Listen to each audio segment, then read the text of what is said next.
Greetings, YouTube. This is the Garage Autonomist. So far, we've got two people listening, so welcome.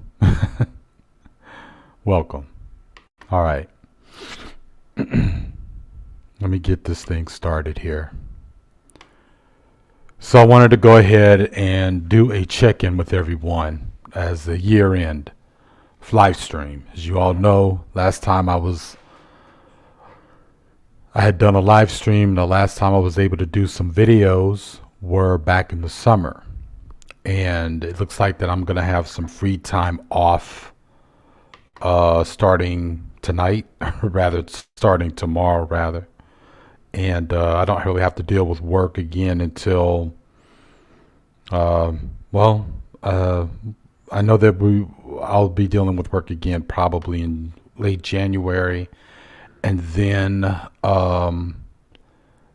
at my job, they're talking about letting possibly us going back to the building maybe in late August. So they've already decided that we're going to continue to do remote work from home. But like I said, as I said before, I'm lucky. I'm one of the few people out there who's able to work from home, because the majority of our people, the majority of the working people, are not so lucky. Some people don't even have jobs to even talk about. So that's some of the things that we want to touch on tonight. And, you know, we do have a lot to touch on. I certainly want to dedicate the later part of this live stream to hear from you guys as to how you've been surviving the pandemic. Let's hear your hopes, your dreams, and your wishes. And of course, we'll end the time with some light talk if we can fit it in. Since the last time we spoke, I addressed how the pandemic was affecting us, the working people.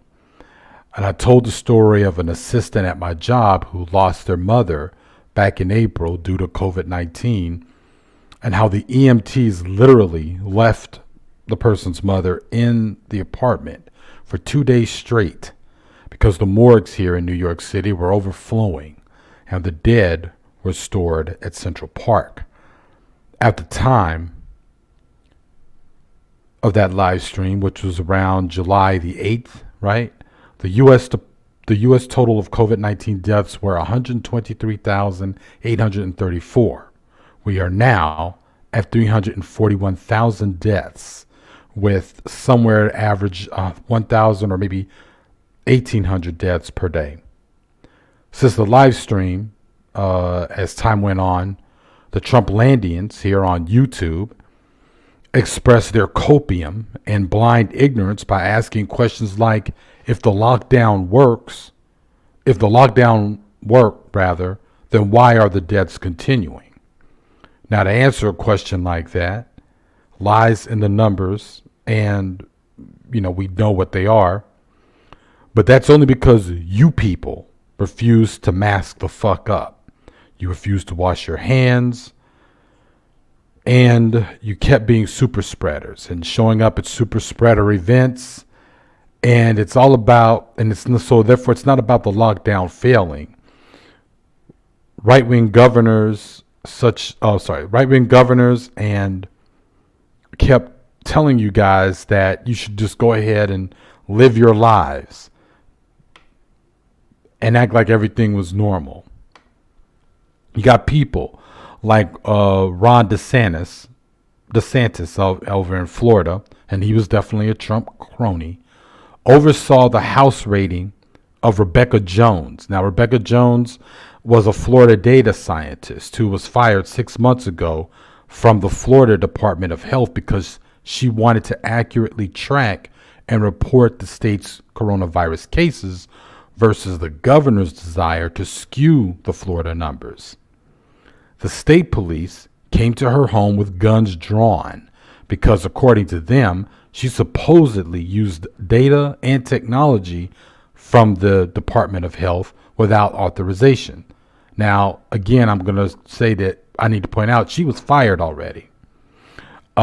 She was running her own coronavirus tracking site, which was shut down by the state police as well at the time of her arrest.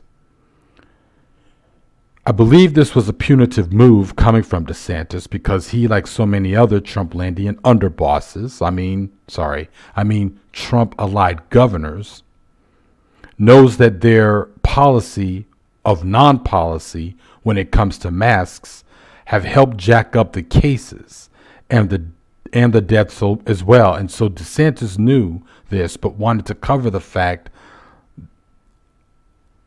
that he really, like so many other ruling class politicians, couldn't care less about killing off half the population for the sake of profit. And in order to do that, we needed to pretend that things were normal, that there was no virus.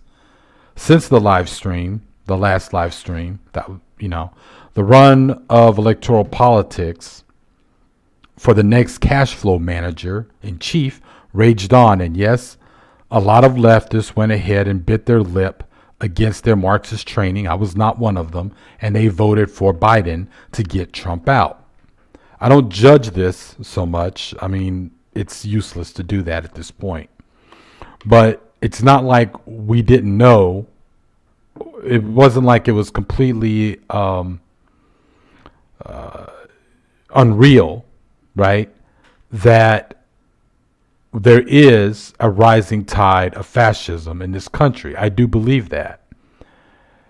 And so with that feeling in this country, they felt that the rise would go to no return if Trump were to continue for another 4 years. So with that and with everyone else, there was a record turnout for the Wall Street's preferred choice over the corrupt, incompetent chaos that is the Trump administration. And so we are going to wind up with that return to the old-timey neoliberalism that had working people suffer in silence while the liberals who make over $150,000 a year can go back to brunch and feel good again about the blue MAGA state. Since that last live stream, there's been a sobering increase in the number of households struggling to put food on the table. Data from the Census Bureau's Household Pulse Survey, which launched in April, along with the unemployment data from the Census Current Population Survey and the Department of Labor, show that tens of millions of people are out of work and struggling to afford adequate food and struggling to pay the rent, with this being a huge impact on children in some of these households. These numbers are considerably higher than the pre-pandemic poverty rates of 2019. Findings like 13% of 27 million adults are reporting that their households sometimes or often did not have enough food 7 days at a time, according to the Pulse survey. Now, the latest data, I'm seeing people are commenting. I'll get to y'all's comments in a minute. Now, the latest survey, the latest data from that survey was collected between November 25th and December 7th. And it includes a racial breakdown and also a breakdown between households without children and households with children.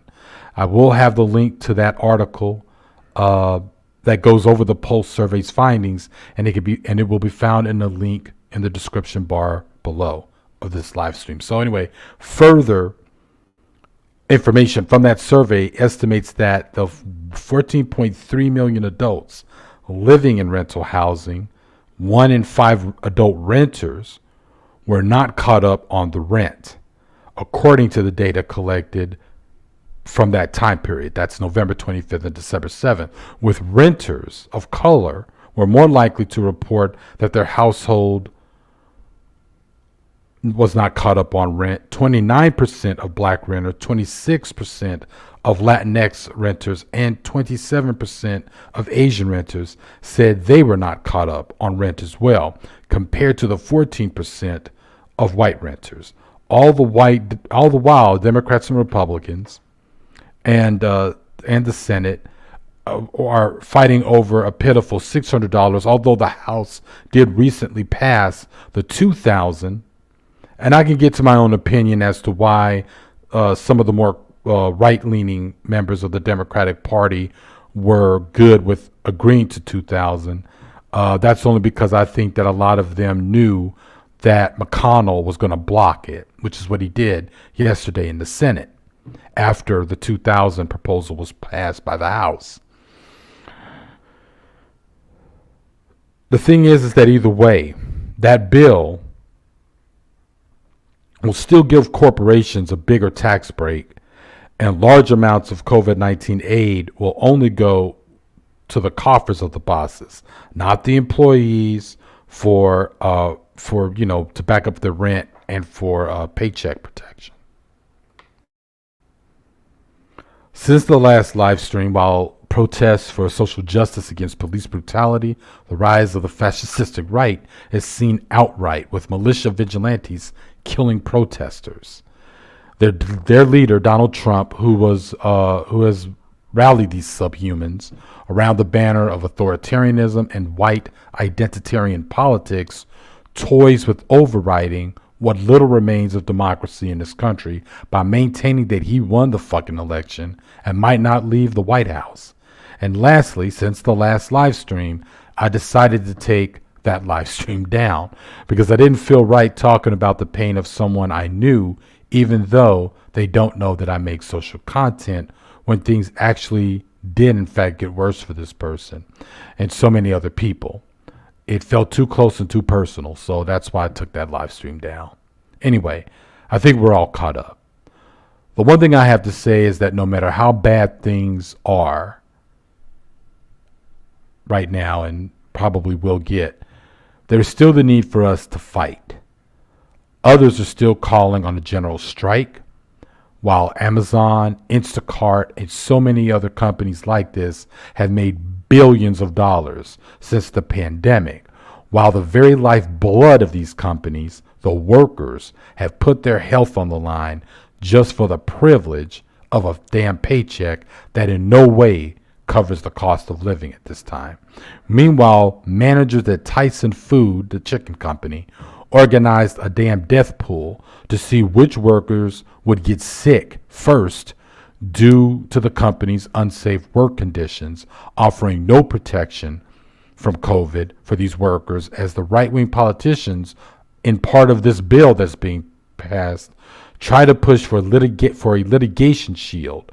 Now, litigation shield is protection for the bosses of these companies against COVID-related lawsuits, because they know that would be coming. Now, looking at what these politicians have done, which is nothing, if we were to make everything stop and we were to organize in a real way, like a major strike, we could do a better damn job ourselves than what the Democrats and the Republicans have been calling themselves doing for the past 10 months. So I'm going to read comments in the chat and say hi and let the rest of the night be about you guys and what you have to say. So let me just see here. MD, let me give a huge shout out to MD. Oh, I don't think I've ever seen you before. Savitry Dogwood. Okay, peace. How you doing? Veronica. Hiya, Veronica. MD. MD says people are pretty angry about the lack of stimulus, quote unquote, too, even the normies. But yeah, it's just going to be liberal. Yeah. MD also says even people with work aren't getting enough hours, aren't making a living wage, and it's not like it was good before the pandemic. Yeah, exactly. I mean, one thing I got to say, MD, is that this pandemic has laid bare, I mean, just straight up, just how much this system has never worked for us, ever. And if you really wanted to understand, and if you've ever believed that, well, politicians lie and politicians don't really do a lot and they don't do, politicians, I believe, want to do the right thing. This should have showed you since March. I mean, not you, MD. I know you know better, but this should show anybody since March that these motherfuckers could care less about what's going on with the general population. I think that if anything, like the Democrats as always, they just want to quell rebellion. They saw rebellion in the streets over the summer. Even with the pandemic in full swing, people were not going to stop not expressing their anger at police brutality. And they still, unlike the super spreaders on the right, still went out in the streets wearing masks, by the way. I just wanted to point that out. V-Dub, what's up, man? How you doing? MD says, don't read my comments. That sound moronic. No, you don't, MD. This is a forum. This is not. See, that's the thing. As much as everyone thinks or makes fun of me for believing that I'm an academic and that everybody should be an academic as well, I don't believe that's the case. Or else I would never talk about raising working class consciousness to a radical leftist level. We wouldn't be talking about that stuff. People always, and it's unfortunate that throughout history, when it comes to leftist politics, what do you typically see? Either college students or old college professors.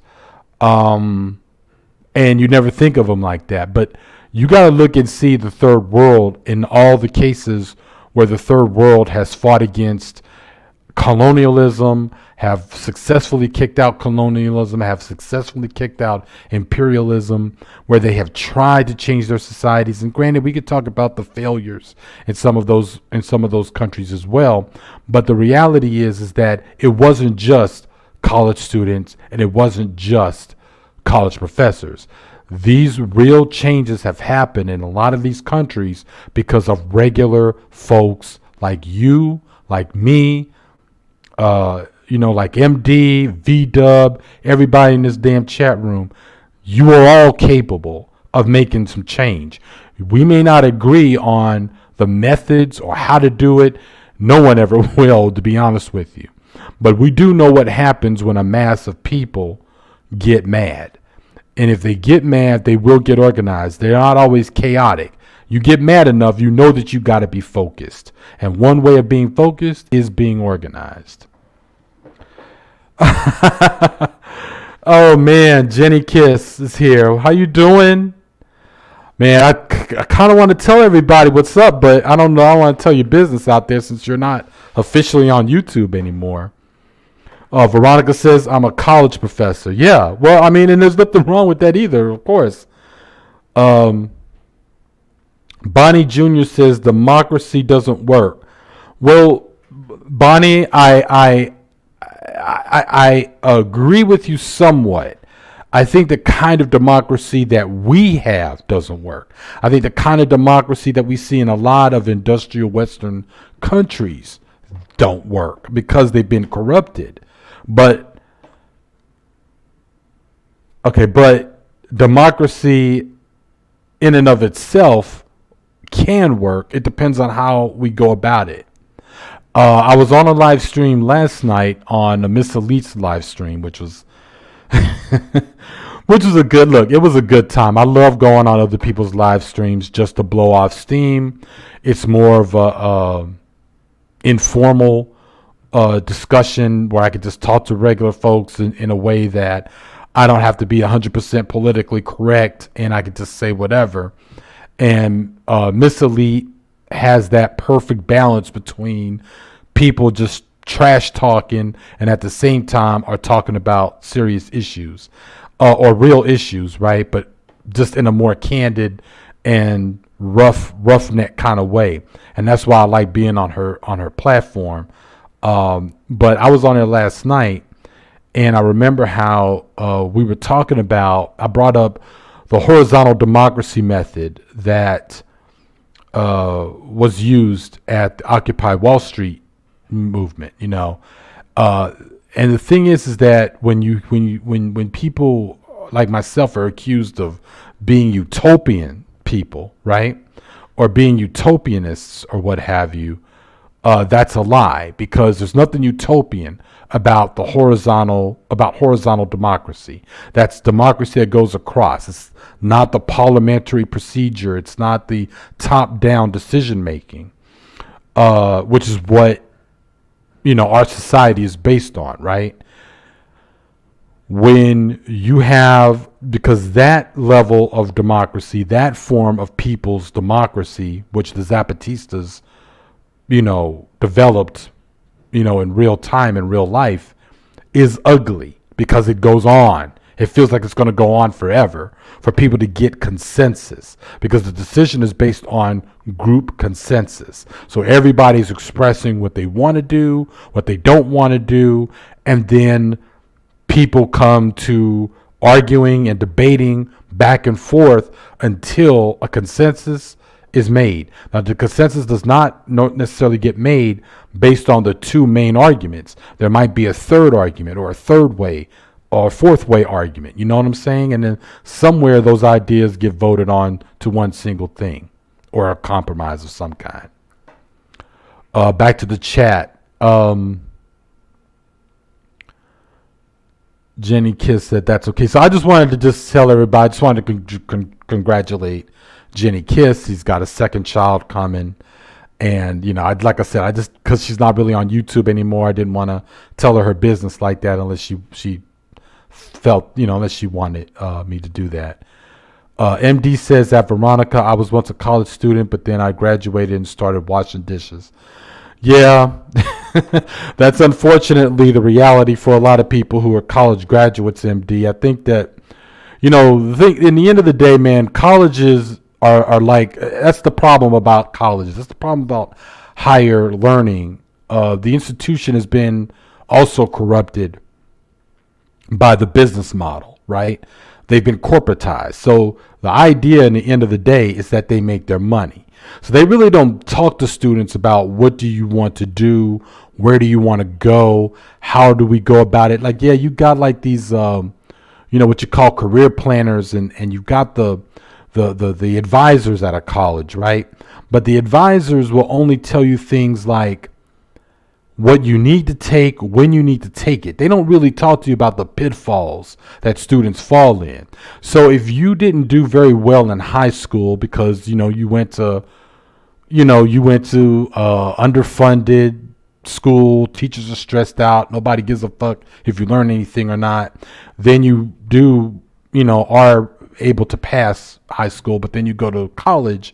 The problem is that you're going to have advisors that say, well, you need to take college, you need to take college algebra, you need to take this, that, and then they don't really explain to you or try to figure out or gauge how well you are in math. When you take those entrance exams, which is sort of like a speed trap, if you know what a speed trap is, basically these are where cops like to know where there's a stretch of road where they don't make their presence seen, and they know people will go past the speed limit to get past, this 1 or 2 or 5 mile run, stretch of road. And really they're just hiding. And this is where they like to make their tickets. Well, that entrance exam, especially the math, for, older students, for people who didn't do well in school, and English for students who English was not a second was not a second language in their household, or was a second language, but they still don't speak it very well, or haven't learned it very well. That's the speed trap there. Like they make their money off of people taking those, like remedial math and all of that if they fail those entrance exams. So college doesn't give a fuck. That's basically the thing. I mean, you got to go in and find somebody who knows better, who can help you say, okay, this is what you're going to have to do. If you're thinking about college, I would suggest a whole other year to sit down and go through some math and go over stuff that you weren't very good at when you were in high school, because they're going to, because what happens is people get trapped in trying to get, just beyond their first fucking year, that they just give up.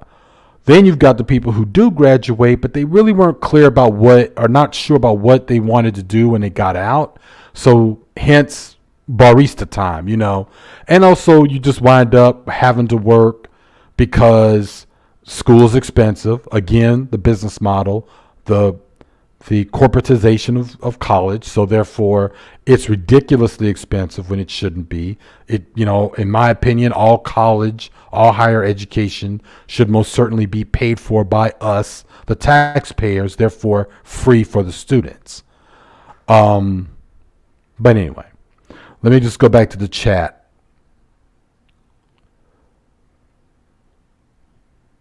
V-Dub says she loves me. I think he's talking about Miss Elite, who's also known as Penny Proud. V-Dub also says Penny is a sector icon. Man, she's not even on her way. She's there already, man. Like, she's at 2,000 subscribers now. Last time I looked, she was only like 1,200. It's crazy, man. She's a favorite. Veronica says that MD, I'm at a very exploitive college, which I need to go as soon as possible. MD says, to be honest, I went to college for the knowledge, and the career services at the universities/colleges are a joke most of the time. Yep. So thank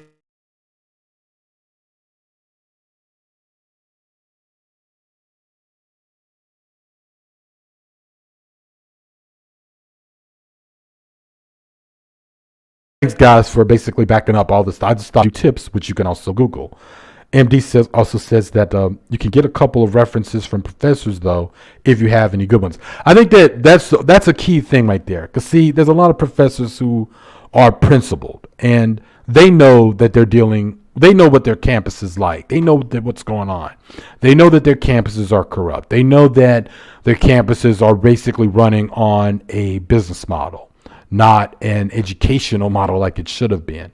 And so, therefore, you might find most professors an ally, and if you go, I think it's always best to email them, try to set up some after what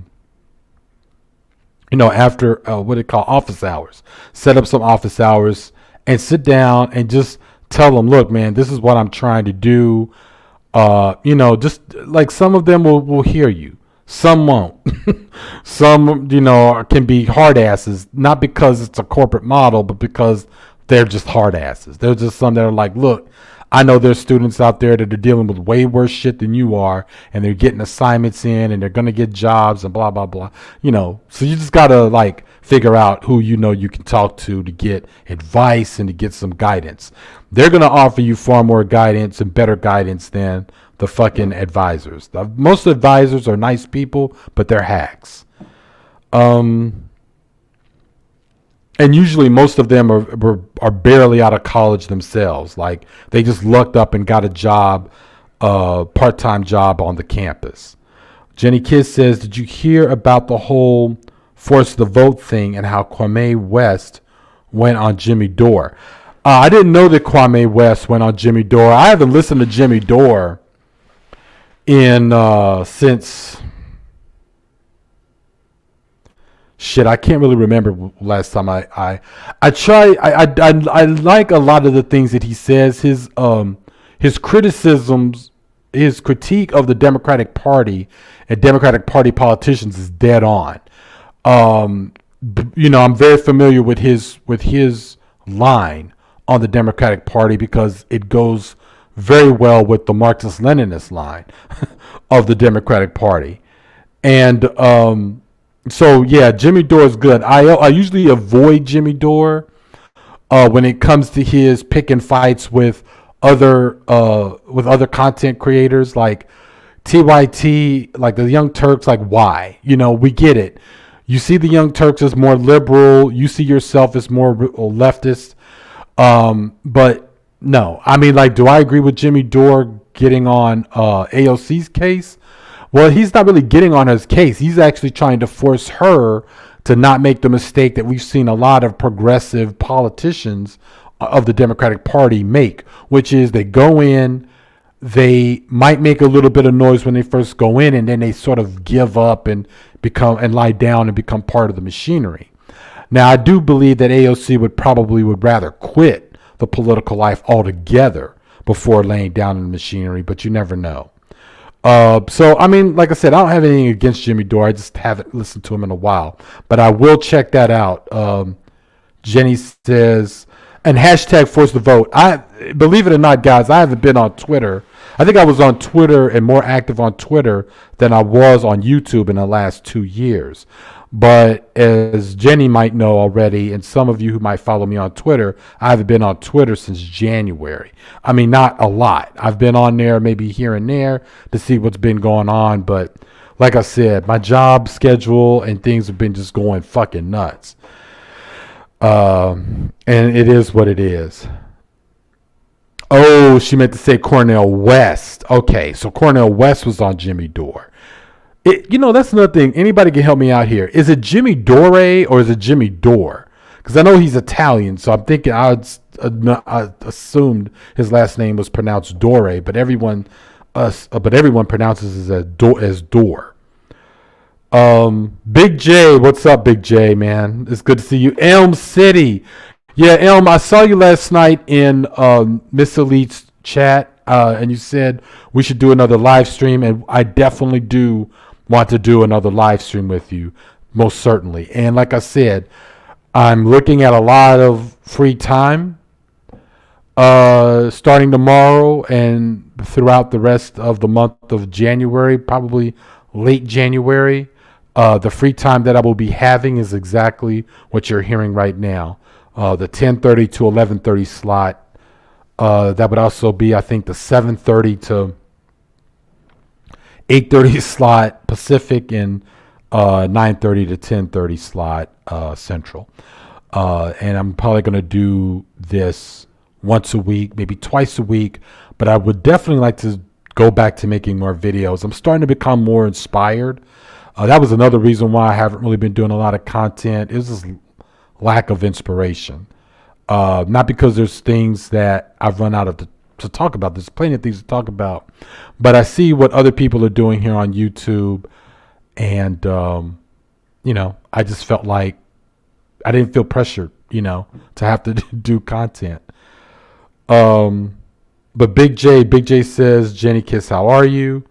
I'm considering leaving the Democratic Party over its mistreatment of Tulsi Gabbard. Well, yeah, I'm not really familiar too much with Tulsi. I think people, there's two different, there seems to be two different sectors of, she has two different critics. She's got those who see her as a TERF or transphobe, which that particular issue I don't care about. And then you've got the people who just see her as a closet right-winger. I don't really agree with that too much either. It's kind of hard to sort of gauge her at times. I know that I'm definitely down with her. She had a very strong anti-war stance, which when you saw the way the MSNBC came after her, I found that interesting. I thought that was really interesting about her. Like, why would a corporate media outlet really come after her the way they did when at the time the only thing you knew about her was that she was just simply the anti-war candidate? I thought that was interesting. But we do know that MSNBC owned by Microsoft, but then NBC is still owned by, General Electric, or I think maybe General Electric still. I haven't been paying attention to who owns what. But as of late, it's a shark eats shark world in the world of capitalist titans. So, I don't know. But I thought that was interesting that they came after her the way they did. MD says, I found your channel because you mirrored a socialism or barbarism video. Yeah, I don't know what happened to socialism or barbarism. I thought his channel was really, really, really, really good. He was sort of like the socialist or rather the anarchist version of what Miss Elite was to is to the Manosphere and MGTOW. Socialism or barbarism was that way when it came to the alt-right on YouTube. He was super funny. But I don't know if the channel is down. I remember looking for it earlier because there was another video that he posted a while back about the Bader Meinhof gang that was really fucking funny, and I wanted to download it for my own channel and mirror that, and it was gone, and I couldn't find it.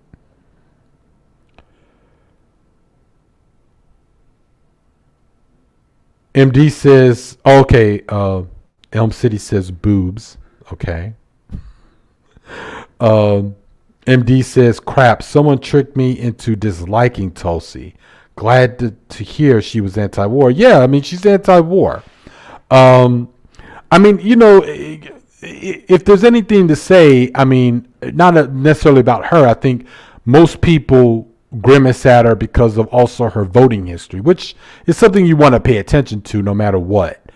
You know, most people should pay attention to voting histories of politicians, like the way radical leftists will talk about what one political party did 60 years ago. Like, sometimes that old shit matters, you know.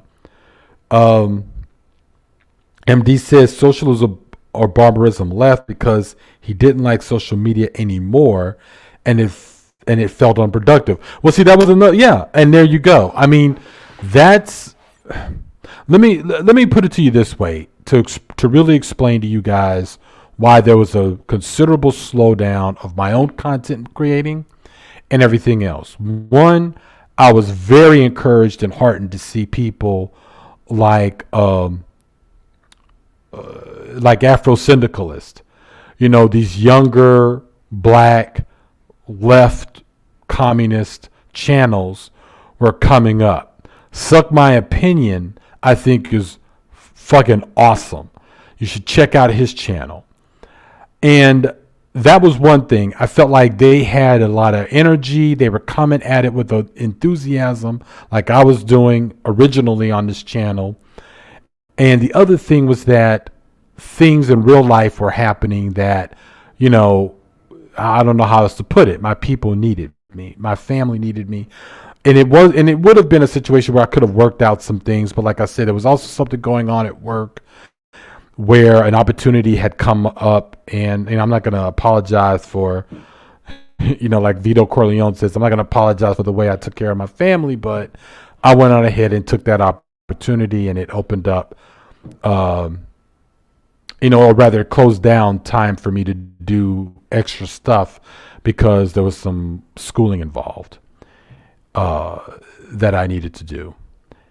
And what was the other thing? And the other thing was simply that I felt that, you know, the reason why I started this channel, what really made me want to start this channel, besides looking at content like what Jenny Kiss was doing, you know, and people like, you know, Bewildered Ape, was because I just felt like there needed to be a counter to the bullshit in social media. I mean, social media is powerful. I don't consider it the only voice. I don't consider it the only platform to get ideas across, but it is a very powerful one.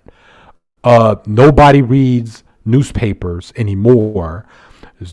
People damn sure don't read socialist newspapers anymore. I should know. I used to be part of one. You know, zines were fun, but zines got killed in the early 2000s when people started writing blogs. So, you know, social media is powerful, you know, and it has some good and it has some bad to it. But one thing that I knew was that I did not want to see the alt-right completely take over and influence YouTube, particularly YouTube, because I know that the alt-right, you know, let's face it, people who are naturally drawn or orientated to right-wing politics are not the sharpest tools in the shed. So we know that they're attracted to moving pictures, but not all of them could have been easily, would have been easily radicalized to alt-right politics if there were some good and solid alternatives. And I just felt like, why not? You know, Also because you could see that because so much of, payola, if you will, or just people, or grift rather, so much grift was involved in the alt-right. And so you got to understand, people trying to make money in social media, they're greatly dependent on people with jobs who are gainfully employed to give them money. But when the economy doesn't go so well, what people, if people are sitting around considering, do I really want to buy Starbucks, or I'm now going to have to go across the street and get the little, here in New York, we like to call them the blue cups. That's just a cheap little bodega cup of coffee. When people have to think like that, they're going to be thinking, can I really afford to give $10 or $5 to, this jerk off, on YouTube? So people begin, that's the thing, like the grift was going down. When grift was going down, they can blame it on YouTube's adpocalypse all they want. But the economy is the ultimate deal breaker here. And I think that they were all beginning to see a huge slowdown in money coming into their pockets. So when that was happening, I felt that their relevance on YouTube was going to go down as well. And I think I was right. So again, I didn't feel that passion or that need to, get a video out and counter this and counter that. And, I just didn't feel that anymore. But, it is what it is. That's the reason why I set out to do this channel. Now, that doesn't mean I'm going to quit. The slowdown is most likely going to happen again after January, but we'll see.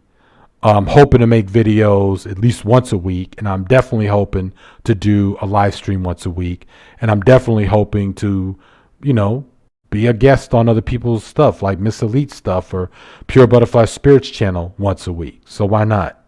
Now that I have free time. Back to the comments. MD says he said it was on Stream P. I'm sorry. He said it was on Comrade Pierre's True Dank's channel. Okay, what's up? Expose the manosphere, y'all. This is another person who's doing something very, very relevant on YouTube. It's, call it what you will. It's I don't consider it a troll channel, because troll channels could just be people who just make fun of people for whatever reasons. Expose the Manosphere is definitely doing a very unique way of critiquing the Manosphere by just simply taking their words and the things they say and just us watching it, right? And so when you see their hate speech going, and it's coming out of the mouths of the most ignorant, low IQ, piece of shit subhumans you can ever imagine, it's just great to watch. It's great viewing. So whatever you do, please go to Expose the Manosphere's channel and, subscribe. MD says, absolutely. If you or the other channels you mentioned weren't here, YouTube would be liberals and conservatives and centrists. Yeah, definitely. And then MD says, or makeup gurus. MD says that the alt-right preys on vulnerability and fear, and yes, struggling with money, jobs, and abuse makes people vulnerable and scared. MD says, and the young, of course. Exposed Manosphere says, hey, Big J and people, call my channel a troll channel to delegitimate. Oh, I'm sorry. I read it wrong. He's saying, hey, Big J, and then that was it. And then he goes on to say, and people call my channel a troll channel to delegitimize it. Yeah, I know. But don't be fooled by the hype. It's not a troll channel. A troll channel would be, some of these jerk offs out here. I mean, I'm not even going to name their names. Just channels that just don't have anything else better to say or do or whatever. Okay, so here I've got about 10 more minutes because I'm not gonna lie, I'm getting a little tired and getting a little sleepy, and I don't really want to make a rambly, shitty end to a live stream. I think this was a very good one, and I want to keep that spirit for the next one. So one thing I want to bring up, this has been this is a conversation that was hotly contested because, with some friends of mine online, and that is, can we actually live with the 74 million? Was it 74? 74 million people who voted for Trump, right? These are people who definitely voted for fascism. Now, people would say, now I know that people get really upset, especially on the left, get really upset when you use that word and throw it around. It is true. You can't just look, I don't look at conservatives necessarily and say they're fascist. I don't. I don't look at people who are cops. Well, let me end there. I don't look at people who are just mean or authoritarian and just call them fascists. No. The term is not to be used lightly. But let's face it, I believe that Trump was the gateway drug to what would be fascism if he were a competent and not so clownish person.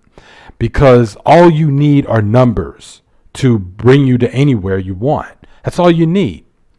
And this combination of middle class, dejected working class, in other words, stressed out, ignored, angry working class, and what else? And a few shop owners or whatever. But the point is that this made up a huge number of people. Okay, this is not a small number of people to sneeze at. So the question would be, what do you do with these people? Now, the problem that I have with a lot of liberals is that they want to say, well, this is about lack of education. I really hate that. I really hate that viewpoint. It's such an elitist viewpoint. It's not about lack of education. These people could have all gone to college, and granted, you could probably take a good couple of million out of that group who, if they learned a little bit of, critical thinking, and they have a good grasp of history, maybe they would understand that what the MAGA movement was all about was this chauvinistic movement, right? Of Western patriarchy and capitalism and every other thing you could think of. And it came down to xenophobia as well. But it was not about lack of education. It's really going to always be about how easily such a huge number of people can be swayed to racism. Now, I don't look at them as misguided souls. You don't get to be in your 60s being that misguided for that long in your life. That's bullshit. So something else has got to be done with this many people. This is not something that's going to go away. Today it's Trump. Tomorrow it might be somebody far more competent, far less clownish, deathly serious, and most importantly, savvy and strategic. All the things that Trump is not. And I can guarantee you that's going to be the real fucking deal. I don't know who it is, who it might be. I don't think it's the current field of Republicans that we know right now. I don't think any of them are that fucking smart. But the day could come. And as long as you got this 74 million out there, these people who are willing to arm themselves and show up in government buildings, which of course they get a little slap on the wrist, But as long as that shit is going on, these are people that we need to worry about. And it's not about fucking education. Liberals just need to shut the fuck up about that. They have got to be fought against in some way. And I think what I'm going to have to do is go back and dig in the crates and dig up a couple of books on fascism by people like Gramsci, and dig up Trotsky's writings on fascism and go back to what they're saying about how to fight it. because I do think that it's very important that we think seriously about how to fight these people.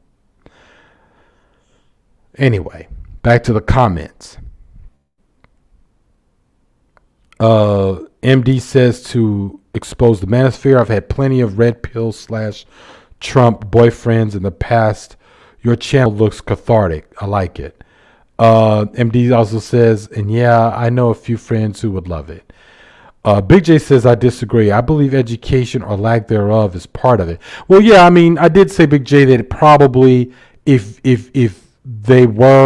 some of them out of that 74 million were educated, my cynicism, my gut tells me that that would shave off a good 2 million out of the 74.